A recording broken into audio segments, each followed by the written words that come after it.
আসসালামু আলাইকুম less blues fans, কী অবস্থা সবার? আশা করি সবাই ভালো আছেন। তো কালকে ফিফা ওয়ার্ল্ড কাপের one of the most awaited match, the European battle of supremacy, France versus নরওয়ের ম্যাচটা হয়ে গিয়েছে এবং France has literally outlast Norway in a clinical and cleansed way. তো সেই ম্যাচটারই পোস্ট ম্যাচ অ্যানালাইসিস দেওয়ার ট্রাই করব। অনেক দেরিতেই ভিডিওটা দিচ্ছি, একটু অ্যানালিটিক্যাল কাজ ছিল, প্লাস একটু ঘুমায়ও পড়ছিলাম। তো নো ওয়ারিস। তো ঢুকা যাক আজকের ভিডিওতে। ভিডিও শুরু করার আগে একটু ডিসক্লেমার দিচ্ছি, যারা ইউটিউবে আমার ভিডিওটা দেখছেন তারা অবশ্যই লাইক, সাবস্ক্রাইব এবং বেল আইকনটা অন করে রাখবেন আমার নিত্য নতুন ভিডিওস এবং আপডেটসগুলো পাওয়ার জন্য। এবং যারা ফেসবুক পেজে আমার ভিডিওটা দেখছেন তারা অবশ্যই লাইক, শেয়ার করে রাখবেন পরবর্তী আপডেট খুবই দ্রুত জানার জন্য। তো কালকের ম্যাচের কথায় আসি। First of all, a very big hats off to Didier Deschamps. What a technician he is. 2018 সালে ফ্রান্সকে চ্যাম্পিয়ন করার একমাত্র কর্ণধার। 2018 সালে আবার ইউরো চ্যাম্পিয়নও হয়েছে ফ্রান্স তার কারণে, এবং 22-এর রানার্স আপও তিনি ফ্রান্সকে করেছেন। ওনার যে কোচিং অ্যাবিলিটি, ওনার যে কোচিং ট্যাকটিক্স আজ কালকের ম্যাচে সম্পূর্ণরূপে ধরা দিয়েছে। যেরকমভাবে তিনি ফরমেশন সাজিয়েছেন, যেরকমভাবে তিনি ওয়ান অন ওয়ান অ্যাট্রিবিউশনটা সাজিয়েছেন অ্যাটাকিং বক্সের, যেরকমভাবে তিনি তার টিমকে হাই প্রেস করার জন্য মোটিভেট করেছেন, ইট ওয়াজ টোটালি অ্যামেজিং। তো ফার্স্ট অফ অল, কালকের ম্যাচে ফ্রান্সের স্ট্র্যাটেজিগুলো কী কী ছিল, ট্যাকটিক্যাল স্ট্র্যাটেজিগুলো কী কী ছিল এক এক করে আসি। ফার্স্ট অফ অল, হাই প্রেসের অ্যাবিলিটি করা, অর্থাৎ প্রচুর পরিমাণে হাই প্রেসে যাওয়া, যেটার কারণেই ফ্রান্স শুরুতেই তারা অনেক বড় একটা এজ পেয়েছে। আমরা দেখেছি ওসমান ডেম্বেলে, এমবাপ্পেরা যেভাবে ওয়ান অন ওয়ান অ্যাটাকিং অ্যাট্রিবিউশনে গিয়েছিল, জোর দরুন নরওয়ের যে লো ব্লক কম্বিনেশনটা, তাদের যে ডিফেন্সের লো ব্লক কম্বিনেশনটা সম্পূর্ণরূপে ভেঙে গিয়েছিল ওই টাইমে, which was a very good tactical move by Didier Deschamps, and it is appreciable. এরকম একটা আন্ডোর্স টাইপের ফরমেশনে যখন আপনি এরকম 1v1 বক্সে যাবেন অ্যাটাকিং করতে, তখন এবার অলরেডি অপোনেন্টের ডিফেন্স ব্লক, অপোনেন্টের লো ব্লক ভেঙে যাবে। It is very much appreciable. Second of all আসি মিডফিল্ডের anticipation, one of the most underrated thing of France, যেটাকে কেউ ওইভাবে রেট করতে চায় না, বাট আমার এটাকে অনেক ভালো মনে হয়েছে কালকের ম্যাচে। যেভাবে মিডফিল্ডের অ্যান্টিসিপেশনের কারণে ফ্রান্স হাইলাইনগুলো ক্রিয়েট করার সুযোগ পেয়েছে, যেভাবে অ্যাটাকিং চান্সগুলো ক্রিয়েট করার সুযোগ পেয়েছে, which was very much marvellous. অবশ্যই এখানে কোন্দে, কলোমুয়ানি এবং আরও কয়েকজনকে এখানে ধন্যবাদ দিতেই হয়, যারা মিডফিল্ডের তুরুপের তাস হিসেবে কাজ করেছেন। থার্ড অফ অল আসি ফ্রান্সের আরেকটা মেইন অস্ত্র, তাদের লো ব্লকিং অ্যাবিলিটিটা শক্ত করে রাখা।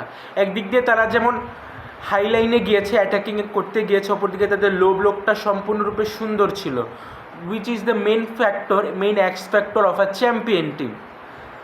এবং তাছাড়াও আরেকটা বিষয় ফ্রান্সের, সেটা হচ্ছে তাদের উইং কম্বিনেশনটা, যেটা নিয়ে কথা না বললেই নয়। ওসমান ডেম্বেলে, কিলিয়ান এমবাপ্পে যেভাবে পুরো ডিফেন্স বক্সটাকে তাদের রাজত্বে পরিণত করেছিলেন ওই কয়েকটা মিনিট, তাদের 1v1 উইং কম্বিনেশনের কারণে পুরো ডিফেন্স বক্স, পুরো ডিফেন্স অ্যাটিটিউড, পুরো লো ব্লক ভেঙে গিয়েছে নরওয়ের, তাদের ওই একটা উইং অ্যাট্রিবিউশনের কারণে, যেটা আরেকটা বড় ট্যাকটিক্যাল জয় ফ্রান্সের ক্ষেত্রে। সো এটার জন্য তো first of all hats off to Didier Deschamps. Ousmane ডেম্বেলেকে নিয়েও কথা না বললেই নয়, what a champion player he is. তো গোলগুলোর কথায় আসি। ফার্স্ট গোল যেটা ওসমান ডেম্বেলে করলেন 8 নম্বর কি 9 নম্বর মিনিটে, master class finishing, it was a master class finishing by Ousmane Dembele. Right উইংয়ের একটা বল, সুন্দর একটা আপহোল্ডেশন করেছেন, তার বলটা নিজের পায়ে আপহোল্ড করেছেন এবং সুন্দর একটা ফিনিশিং টাচ, জাস্ট আর কিচ্ছু না, and that seals the deal, amazing finishing.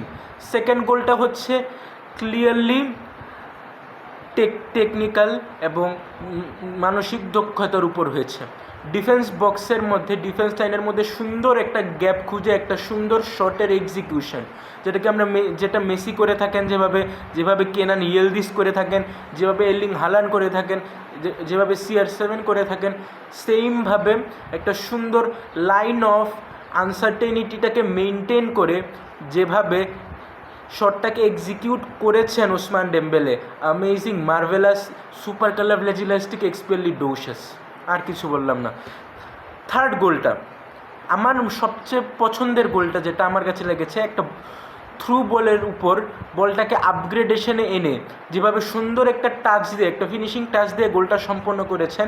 Another marvelous eye seeking scenery. আর ওসমান ডেম্বেলেকে নিয়ে যত যাই বলুক না কেন, যে যাই বলুক না কেন, মিডিওকোর প্লেয়ার, সেট পিস ছাড়া খেলতে পারে না। ক্রিটিক্সদের জন্য আরেকটা জবাব দিলেন আজকে Ousmane Dembele, amazing. Hats off to him, hats off to whole team, যেভাবে ট্যাকটিক্যালি ডিদিয়ার দেশচেমসের ট্যাকটিক্যালি অ্যাপ্রোচের উপর তারা খেলেছেন, which is the main x factor of this match. এখন নরওয়ের ভুলগুলোর কথায় আসি। প্রথমত এর্লিং হালান্ড সহ ওদের যে এয়ার স্ট্রাইকিং যেসব ফরওয়ার্ডরা আছে তাদেরকে একাদশে না রাখাটাই সবচেয়ে বড় নাইফিংয়ের কাজ ছিল নরওয়ের কোচের কাছে। কারণ আপনি যখন আপনার মোস্ট রিলায়েন্ট পার্সনগুলোকে আপনি প্লেইং 11-এ রাখবেন না এরকম একটা টেন্টেটিভ সিচুয়েশানে, তখন আপনার হাইলাইন করার সুযোগগুলো থাকছে না, আপনার অ্যাটাকিং অপশানে যাওয়ার সুযোগগুলো থাকছে না। যখন আপনার হাইলাইনে যাওয়ার সুযোগ থাকছে না, তখন আপনি অতিরিক্ত মাত্রায় আপনি হয়ে পড়ছেন লো ব্লকিশ, অতিরিক্ত মাত্রায় ডিফেন্সিভ অ্যাটিটিউড আপনি ধারণ করছেন, যার ফলে অপোনেন্ট হাইলাইন করার সুযোগ পাচ্ছে আপনার বিরুদ্ধে, এবং যেটার হিতে বিপরীত আপনার বিপক্ষেই হয়েছে, এবং একটা ডিভেস্টেটেড ওয়েতে, রুথলেস ওয়েতে আপনাদেরকে ভেঙে চুরমার করে হারিয়েছে ফ্রান্স। এটা ছিল আপনাদের নরওয়ের ফার্স্ট দুর্বলতা। সেকেন্ড যে ট্যাকটিক্যাল দুর্বলতা আমার মনে হয়েছে যে মিডফিল্ড মিডিওক্রিটি। মিডফিল্ডে একটু পরিমাণেও বল সিকিং করার, বল ধরে রাখার ক্যাপাবিলিটি কালকে নরওয়ের ম্যাচে আমি দেখি নাই, যে কারণে তারা হাই লাইনের চান্সগুলো ক্রিয়েট করবে। মিডফিল্ডে যে যতবারই গিয়েছে তাদের বিরুদ্ধে প্রেস হয়েছে, প্রেস ভাঙতে তারা ব্যর্থ হয়েছে, এবং যখন তারা বল হারিয়ে ফেলেছে দ্রুত আবার ডিফেন্সিভ মোডে যাওয়ার যে অ্যাডাপ্টিসিটি সেটা তারা করতে পারে নাই, এবং যতবারই তাদের বিরুদ্ধে প্রেস হয়েছে সেই প্রেসগুলো তারা ভাঙতে ব্যর্থ হয়েছে। এসবের কারণে, সমষ্টির কারণেই নরওয়ে কালকে ম্যাচটা হেরেছে, in a ruthless way, in a meaningless way. সম্পূর্ণ ট্যাকটিক্যাল জয় পেয়েছে কালকে ফ্রান্স এরকম, এবং চ্যাম্পিয়ন টিমরা এভাবেই খেলে থাকে। আমি গত ভিডিওতেও বলেছিলাম এটাই তাদের স্ট্র্যাটেজি, এভাবেই তারা খেলবে। এবং কংগ্রেটস টু ফ্রান্স এরকম একটা অসাধারণ ট্যাকটিক্যাল অ্যাবিলিটির মাধ্যমে ম্যাচটা খেলার জন্য। এবং রাউন্ড অফ 32 সিনারিও অত্যন্ত পারফেক্ট হয়ে যাচ্ছে। আমি কিছুক্ষণ পরই আরেকটা ভিডিও দিব আর্জেন্টিনা এবং জর্ডান ম্যাচের, যে প্রি ম্যাচ প্রিভিউ করবো ওই ভিডিওতে, এবং সেই ভিডিওতে আমি রাউন্ড অফ 32 ফুল সিনারিওটা বিশ্লেষণ করার ট্রাই করব। এই ভিডিওর পরবর্তীতেই আমি ওইটা পোস্ট করব, আশা করি সবাই দেখবেন। এখন রাউন্ড অফ 32তেই মেইন ফ্র্যাকশন অফ অ্যাটিটিউডটা সবার সামনে আসবে, তো সেটাই দেখার অপেক্ষায় সবার কাছে। এবং best of luck to all of the teams, এবং এরকম ট্যাকটিক্যাল ফেলাসি দিয়েই খেলাটা দরকার। তো আশা করব it will B a good game on round of 32, এবং আজকের ভিডিওতে এতটুকু পর্যন্তই। আশা করি সবাই ভালো থাকবেন, এবং আপনাদের মূল্যবান কমেন্টসমূহ কমেন্ট বক্সে দিয়ে যাবেন। ধন্যবাদ।